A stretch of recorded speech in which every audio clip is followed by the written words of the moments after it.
አንተ ያማሃል እንዴ? የሴትዮዋም አላስቀምጥ ብለውናል ጭራሽ ሌላ ወንጀል። ታዲያ ተደበቅ ነው የምትይ? አዎ ተደበቅ። እናቴን ምንድን ነው ያደረካት? ንገረኝ። በልታት ነው አይደል? እናቴስ? ተረጋጋ፣ ልቀቀኝ። እናቴን ምንድን ነው ያደረካት? ገላት ነው አይደል? ሞተች። ለኔም እኮ ሚስቴ ናት። መቃብሯ ላይ የለችም። አለች ናቲ። አትዋሽኝ። እናቴ መቃብሯ ቦታ ላይ የለችም። አጥቻታለሁ። የሰዎች በልታት ነው አይደል? ምለቅ እንዳይመስል ጠብቀኝ። አንቺም አለሽበት አይደል? ምኑ ላይ? የእናቴ ግድያ ላይ። የት ነው ያደረጋችኋት? እኔ ምንም አውቀው ነገር እኔ መጣሁት ከእናት ሞት ነው። አይደለም አሁን እየመሰለኝ አይደለም። ራስን በማይሆን ነገር አትተሽ። ቆይ እሺ ምን አደረጋችኋት ነው? ለምን እናቴ መቃብር አጣሁት? ምናልባት እኔ ግን አንቺን ከሱ ጋር ሳስብሽ በጣም ነው ደስ የሚለኝ። አታዩም እንዴት እንደሚያደርገው? እንዲረጋጋ ብትረጁና ብትቀራረቡ በጣም ጥሩ ጥንዶች ይወጣቸዋል።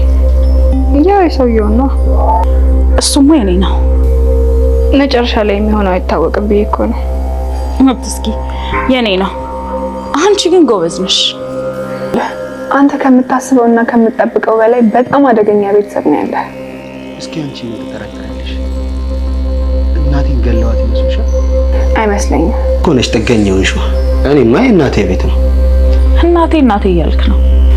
እኔ ጨዋ እናት ስላለኝ ነው አሰብኩት። ያንቺ ልጅ አልወልድማ። ያደርግልሽ። እንዲህ ስትኮራ እኮ ባንክ አካውንት ውስጥ በሚሊዮን የሞላ ነው የሚመስለው። ብር እያሳየው እኮ አንቺን ገደል መክተት እችላለሁ። እስኪ ያሳየኝ። ቤቲ ትዕግስቴን አትፈታተኝ እሺ? ቆይ ግን እኔ አንሽብህ ነው? ምን ጎሎኝ ነው? እኔን ከገረድ ጋር አባቴን ባይጥልልሽማ ገርደን ነው የሚናፍቅሽ ነበር። ጥሩ እዚህ ቤት ወይኔ ተነንሯለን። ናቲ እንግዲህ የእናቱ ነገር በጣም ስላሳስበውና ስላስጨነቀው መቃብሩ ጋር ሄዶ ነበር ማለት ነው። ከዚህ በፊት ያሳዩትን መቃብር እንግዲህ አላገኘውም። ይሄ ደግሞ በናቲ ጭንቅላት ውስጥ ትልቅ ነገር ጨምሮበታል ማለት ነው። ያየው መቃብር እንደነበረ አይደለም ወይም ደግሞ በፍጹም የለም ማለት ነው። ስለዚህ አባትየውን መጥቶ መቃብሯ የለም እናቴን ምን አድርጋችኋት ነው እያለ ትልቅ ጥያቄ አንስቷል ማለት ነው። እንግዲህ አቶ ገዛኸኝም በዚህ ጥያቄ በጣም ተደናግጠዋል። ይሄ ያላሰቡትና በፍጹም ያልጠበቁት ነገር ሆኖባቸዋል ማለት ነው። መጀመሪያ ሀሳቡ ራሱ እናቴ መቃብር ጋር እንሂድ የሚለው ሀሳብ ራሱ ሊሂድ የሚለው ሀሳብ ራሱ እንዴት ነው የመጣለት ብሎ አቶ ገዛኸኝ እየተጨነቀ ነው ያለው ማለት ነው። ናቲም እንግዲህ ይሄ ነገር ከጀርባው ሌላ ነገር እንዳለው ጠርጥሯል ማለት ነው። ምክንያቱም የተቀበረችበትን መቃብር ያው እንግዲህ ስለናፈቀችውና በጣም እየተጨነቀም ስለሆነ ስለናቱ ሞት እዚህ ላይ አባትየውን ደግሞ ሀዘኗ ሳይደርቅና እንደው ምንም ሀዘን ሳይሰማው ሌላ ሚስት አግብቶ እሷ በሰራችውና እሷ ባፈራ ሀብትና ንብረት ሸሼ ገዳሜ እያለበት ስለሆነ ከሚወልዳት ልጁ ጋር እንግዲህ ትዳር ፈጽሞና ከቤቲ ጋር ምንም ሳይሰማው እየኖረ እንደሆነ ስላወቀም ይሄ ነገር በጣም እያስጨነቀው ስላለ እናቱን መቃብር ለመጎብኘት በሄደበት ሰዓት እንግዲህ ናቲ እንዳሰበው አላገኘውም ማለት ነው። ይሄም እንግዲህ ወደፊትም ቢሆን እነሱ ላይ ትልቅ ጫና ሊፈጥርባቸው ይችላል ማለት ነው። ተደጋጋሚ ጥያቄ ቢጠይቃቸውም አባትየው የሚመልሰው መልስም ስለሌለው ሞታለች ብቻ ነው እያለ ያለው ማለት ነው። ቤቲም እንግዲህ አቶ ገዛኸኝ ሚስትም አንድ ትልቅ ነገር ማሰብና ቆም ብሎ ማሰብ እንዳለባቸውም ለአባሏ እየነገረችው ነው ያለችው ማለት ነው። ባልየው ያቀረበውም ሀሳብ እንግዲህ የተቀበረችበት መቃብር ላይ ሌላ ሰው ተቀብሮበታል እንለዋለን፣ ምንም ሊያመጣ አይችልም እያለ ነው። ይሄ ደግሞ ሌላ ትኩሳት ነው የሚሆንበት ለናቲ ማለት ነው። እንዴት ነው የናቲ መቃብር ላይ እሷን አውጥተው ሌላ ሰው ሊቀብሩበት የሚችሉት ወይም ደግሞ እሷ ሬሳ ላይ ሌላ ሬሳ ሊደረብ የሚችለው የሚለው ጥያቄ በጭንቅላት ውስጥ መፈጠሩ አይቀርም ማለት ነው። ወደዚህም አሉ ወደዛ እንግዲህ ቤቲና አቶ ገዛኸኝ ትልቅ ችግር ውስጥ ሊገቡ ይችላሉ ማለት ነው። በናቲ በኩል ናቲ በቀላሉ እንደማይፋታቸው ግልጽ ነው። የእናቱን አፍቆትና ሀዘን በጣም እየጎዳው ነው ያለው። እንቅልፍ ራሱ እያስያዘው ስላልሆነ በጣም ትልቅ ችግር ውስጥ ሊጨምራቸው ይችላል ማለት ነው። አቶ ገዛኸኝ እንግዲህ ገፍቶ ከመጣ ልገለው እችላለሁኝ እያለ ነው። ቤቲ ግን ከሱ የተሻለ ማለትም ከአቶ ገዛኸኝ የተሻለ እዚህ ጋር እያሰበች ነው እያየናት ያለ ነው ማለት ነው። ምክንያቱም የገባንበት አዝቅጥ ራሱ ትልቅ ችግር ውስጥ እየጨመረን ነው። እሱን ደግሞ ገለን ሌላ ጣጣና ሌላ መከራ በራሳችን ላይ ማምጣት የለብንም። ይሄንን ከማድረግ በፊት ይልቅ ቆም ብለን ማሰብና ከዚህ የተሻለ መፍትሄ ነው ማሰብ ያለብን ብለዋለች ማለት ነው። ሌላው ትሁት ነች። ትሁት እንግዲህ የገባችበትን መከራ በጣም ከአይምሮ በላይ ነው ማለት ነው። ምክንያቱም የሌላ ሰው ህይወት አስተካክላለሁ ብላ ራሷን ትልቅ ችግር ውስጥ እንዳትጨምር እየፈራች ነው ያለችው። በዚህ ላይ ደግሞ ለናቲ ትንሽ ፍንጭ ሰጥታው ነበረ። ናቲ ደግሞ እሷንም ወጥሮ ይዟታል ማለት ነው። ስለ ናቲ የምታውቂውን ነገር በሙሉ ንገረኝ እያለ እያስጨነቃት ነው። እሷ ደግሞ የምትፈልገው ነገሮች በእርጋታ እንዲሄዱና ምንም ስህተት እንዳይፈጠር ነው። በአለሜ ላይም ሌላ ችግር እንዳይፈጠርና እሷ ላይም ከባድ አደጋ እንዳያደርሱባት ነገሮች በጥንቃቄ መሄድ አለባቸው ብላ ስላሰበች ናቲ ነገሮችን በጥንቃቄ ማድረግ እንዳለበት ስትነግረው፣ እሱ ግን አሁን ላይ በጣም ግራ ተጋብቷል ማለት ነው። ምን ማድረግ እንዳለበት ራሱ እያሰበ አይደለም። ነገሮች በጣም እያስጨነቁት ነው ያለው። እያየው ያለው ነገርና እየሆነ ያለው ነገር ምንም አልተመጣጠነለትም። እንግዲህ ያው አባትየውንን ቤዛንም እያስፈራራቸው ነው ያለው ማለት ነው። አባትየውንም እንግዲህ ጉሮሮን አንቆታል ማለት ነው። የናቴን መቃብር ካላሳየኸኝ ወይም ደግሞ በትክክል የሞተች እንደሆነች ካላወቅኩኝ በስተቀር አለቃችሁም፣ ከጀርባችሁ የሆነ ነገር እንዳለ ይሰማኛል፣ ምንም ነገር አላመንኳችሁም እያላቸውና እያስፈራራቸው ነው ያለው ማለት ነው። ይሄ ነገር ደግሞ ትሁት በጣም አስፈርቷታል። ነገሮች ሊበላሹ ይችላሉ ብላለች ማለት ነው። ምክንያቱም እነሱ ላይ ጫና በፈጠረ ቁጥር እነሱ ደግሞ እናትየዋን ሌላ ችግር ውስጥ ይጨምሯታል። ምናልባትም እንግዲህ ወይ ደብዟንም ሊያጠፏት ይችላሉ። ይሄ ፍርሃቷ ደግሞ ትሁት ናቲ በዚህ ስሜት ለሱ ምንም ነገር መናገር አልፈለገችም። ግን ደግሞ ያደረገው ያለውን ነገር በጥንቃቄ ማድረግ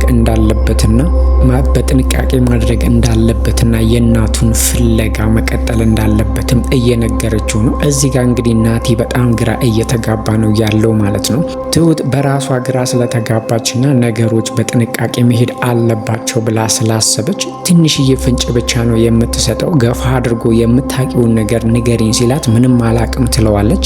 ደግሞ ሌላ ነገሮችን ለማድረግ ሲፈልግ ደግሞ ሌላ ፍንጭ ትሰጠዋለች ማለት ነው። ትሁት ራሷ ግራ ተጋብታ ናቲንም ግራ እያጋባችው ነው። በሌላ በኩል ግን የእሷ ስጋት እናትየዋ ላይ ትልቅ ችግር እንዳይፈጠር እንደሆነ ይገባናል። ግን አሁን ላይ ትሁት ያለችበት ሁኔታ በእውነት በጣም አሳሳቢ ነው ማለት ነው። ቦቷ ላይ ትልቅ ችግር ሊጥሩባት ይችላሉ። እንግዲህ ቤቱንም ለቃ ለመሄድ ፈልጋ ነበረ፣ ይሄም አልተሳካም። እንግዲህ አቶ ገዛኸኝም ይሄ የእናትሽ ቤት አይደለም፣ ስትፈልጊ የምትገቢበት ስትፈልጊ ደግሞ የምትወጪበት አይደለም ብሏታል ማለት ነው። እሷም መሄድ ሀሳቤን ትቸዋለሁኝ ብለዋለች።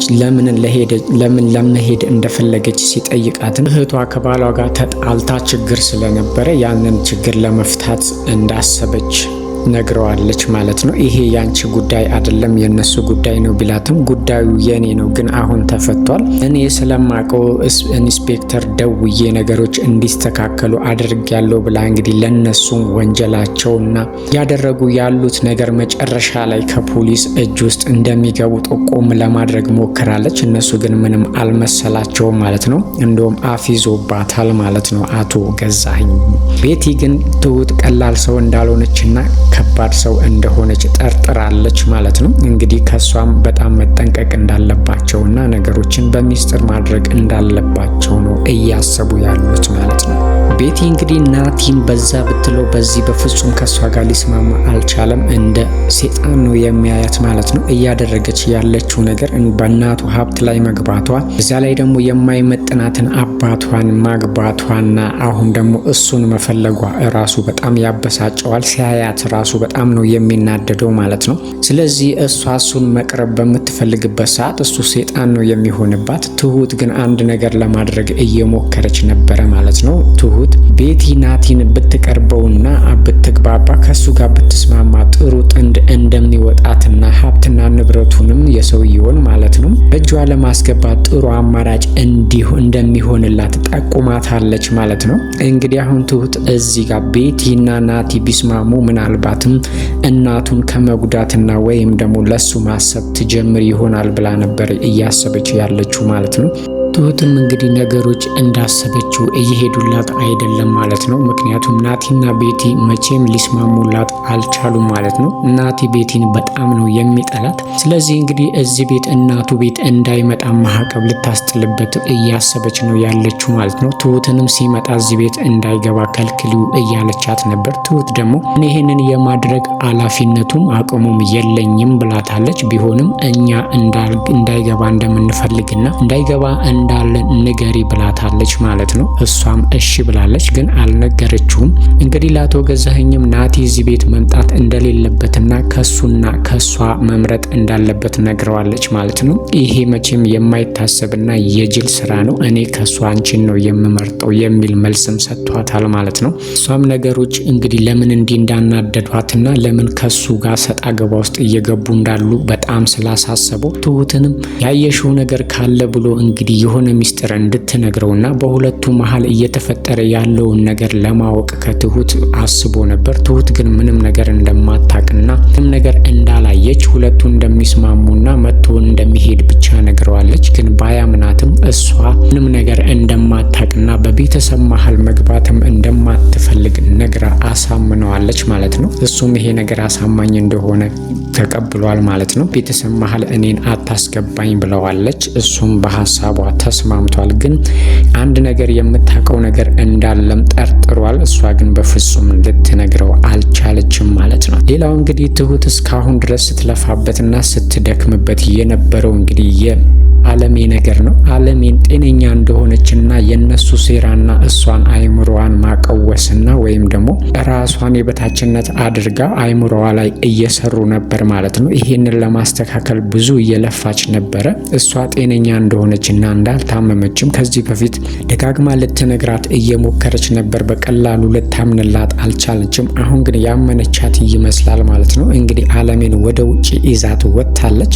አለሜም እንግዲህ ውጪው እንደምታስበው እንዳልሆነና እሷም እነሱ እንደሚሏት እንዳልሆነች አሳምናታለች ማለት ነው። ምክንያቱም ሰዎች ሲያዩሽ ይፈሩሻል፣ አንቺ እብድ ነሽ እያሉ አይምሯን በርዘዋት ስለነበረ እሷም ይሄንን አምና ስለተቀበለች እንግዲህ የበታችነት እየተሰማት ሰው ሁሉ የሚያያት ሁሉ የሚሸሻትና ወይም ደግሞ እብድ ነች እያለ ከሷ ፊት የሚሮጥ ነበር የመሰላት ማለት ነው። ውጪ ስትወጣ ግን ያገኘችው ነገር ሌላ ነገር ነው። ስለዚህ ትሁትንም በጣም አመስግናታለች ማለት ነው። ነገሮች እንዳሰብኳቸው አይደሉም፣ ሰዎች እኔን እየሸሹኝ አይደሉም፣ ጤነኛ ነኝ ማለት ነው ብላ አይምሮዋ ጤነኛ እንደሆነም አምናለች ማለት ነው። እንግዲህ ይሄ ነገር አሁን ወደ ሌላ ነገር ሊወስዳቸው ይችላል ማለት ነው። እነሱ የሚሉትና እሷ እንዳልሆነች ካወቀች እንግዲህ ለራሷም ልትታገልና ራሷንም ልትከላከል ትችላለች ማለት ነው። ግን እዚህ ጋር አሁን ትሁት ላይ ትልቅ ችግር ሊፈጠር የሚችለው አለሜን ይዛ ወጥታለች። እሱ ማታ ነው የሚመጡት ብላ ነው የወጣችው።